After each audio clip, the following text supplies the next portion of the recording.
Okay, what we established so far is that Middle English long vowels change their quality in early modern English, the first phase of the great vowel shift. Okay, so around 1600. This is the quality of the vowels they have around 1600, and a few examples here.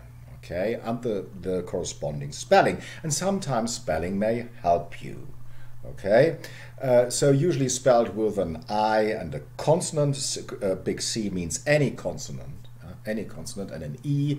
So something like a bait and nace. Okay, this would be early modern English. All right, spelled with a double E. Okay, bead and C today, double E spelling. But if it's spelled with an EA, it is usually a more open vowel in early modern English, so bed and say. Okay, and even more open if you have a spelling A, any consonant E, then it is something like bad and nam or bed and nam. It doesn't matter what quality exactly. The main thing is that it is distinct from E, more open than E, something like that. On the other side, you have OU spelling, as in boat and mouth. Okay, that would be early modern English. If you have double O spelling, it's boot and good. Yes, good, long vowel here. Okay, or you have OA spelling, as in bought and caught. Okay, bought and caught. Those vowels develop further, but the important thing is, if you look at this table, what you see here is that two vowels are still distinct, which have coalesced today. And this is usually what is spelled today with a double E and an ER. Okay, you today you would say, I see the sea, the ocean. Okay, Shakespeare would have said, I see the sea. They're still distinct, and you have this here. Okay, they coalesce later on, but yeah, this is the only thing we should bear in mind, that the system is a bit different, because I mean those two vowels, they have coalesced today. Do that around 1700. In around 1600, still distinct. Yeah, E, what is spelled with a double E, and E, the E and E, double E spelling and E spelling. Okay. They merge about 1700. Around 1700, E and E, they merge into E. And that's the reason why we don't have long E anymore in English today. We don't have long E. We have short E, I bet. But we don't have I bet. Well, we don't have that. It vanishes. Okay, it vanishes because it merges with long E, and therefore we don't have it anymore. Funny enough, there is a long E not existent in modern standard English. But yes, Shakespeare still, I met, okay, but today the same thing. Homophones. Let's meet the meat. I think that's the line from The Hitchhiker's Guide to the Galaxy, if I remember correctly. Let's meet the meat. Douglas Adams. Okay, he does these things. Okay. Anyway, early modern English, here is the merger. What I would like to say is sometimes it makes perfect sense, to reconstruct it from the modern perspective. But if you look at this here, this is a table which I very much like, of the great vowel shift, or no, not only the great vowel shift, the development of English long vowels in the last 1,000 years, something like that. Look at those which I've highlighted, and here you still see, this is important, I think, that meat and made, they are still distinct around 1600. And only in 1700, you see here, they coalesce into E. Okay, a very good table. So in order to reconstruct the qualities of early modern vowels, sometimes it seems appropriate to start with modern English and do reverse chronology. Okay, Yes, I mean, for those of you who know Middle English, it makes sense. I mean, you start with Middle English vowels and then see, you know, how they develop.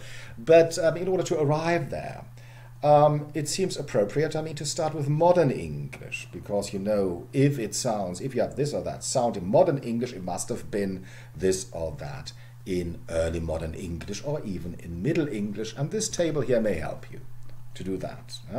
So if you start in the beginning, if you have the vowel sound I today, you can reconstruct I, 1600 A, okay, and then around 1400 long E.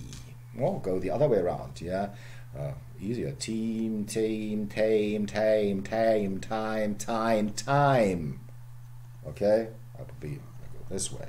You go down that way. But since you know the quality of Modern English vowels, at times it's a lot easier, I mean, to start with Modern English and just use this table and go down there. This is a very good table here. Take meat, with a double E spelling, and you go down, meat, meat, meat, meat, meat, meat, meat, until 1500, still meat, meat, meat, and then you arrive 1400, meat. Closer. Okay, meat. Okay, but if you have the EA spelling, as in meat, today meat, you go down, meat, meat, meat, and then turn around here, meat, meat, meat, meat, meat. Around 1600, and if you go further down around 1400, in Chaucer, Middle English that is, if you draw the line 1400, it's mate. Okay, same thing. Name, name, name, name, name, name. 1600. If you go further down, it's nam. Okay, which has, if you see, coalesced with the Middle English diphthong I. Okay, we come back to that. Or take whose, house. House, if you go house, house, house, house. Okay, that would be Early Modern English. And then hose and whose. Moon, relatively stable. If you go down there, moon, moon, then in Chaucer. And the last one is stone and soul and so on. Stone, stone, stone, stone, stone, stone. Okay, go down there. What you probably see is that. Let's go here. Before we do this, this is Early Modern English now. Shakespeare. These sounds, and if you start here and you can reconstruct and you can see exactly what they sounded like. Funny enough, I mean, this is only a footnote. Okay, that for those of you who know English dialects, okay, you'll realize, probably may realize, that some English traditional dialects are a lot closer to the vowels, to Early Modern English than to Modern English. I mean, a Welshman, we would say tame and fave. Oh, there's almost Shakespeare, tame and fave. Okay, this is when they landed, around 1600. Okay, the Welsh. Or a Scotsman is very likely to say starn and barn instead of stone and both. Here, still, starn and barn, Early Modern English. Yes, I mean, they learned English and then, something like 400 or 500 years ago, in those remote parts of the British Isles, and made the first phase of the Great Vowel Shift, but no, not any further. Okay, any further. Yeah, it's interesting. And even American English is more conservative as far as the vowels are concerned. You can see that later on. But traditional English dialects usually are. Yes. So you see, I mean, this is a table which I would very much recommend, okay, to you. Okay, press the pause button probably, and or print it out, whatever you like. But in order to reconstruct the quality of long vowels in various times, okay, makes perfect sense. All right, here once again in a more systematic fashion. Once again, this is now the sound in Early Modern English long vowels. Take the first one here, so it would be tame and mace and claim and main, and then C, free, B. No surprise here, have the same today. But se, te, met, there the difference still is. We talked about this. Then it's something like nam, cam, tag, dare, say, said. Okay. And then house, mouth, about. Okay, perfect. And then moon soon too, same as today. Nothing much happened. And yes, the last one's monophthongs. Yeah, storn, born, on.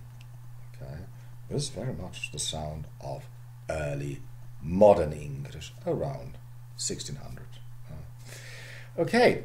I would like to stop here, and we go back. We go further to the into the intricacies of the great vowel shift. So stay tuned. Okay. All right.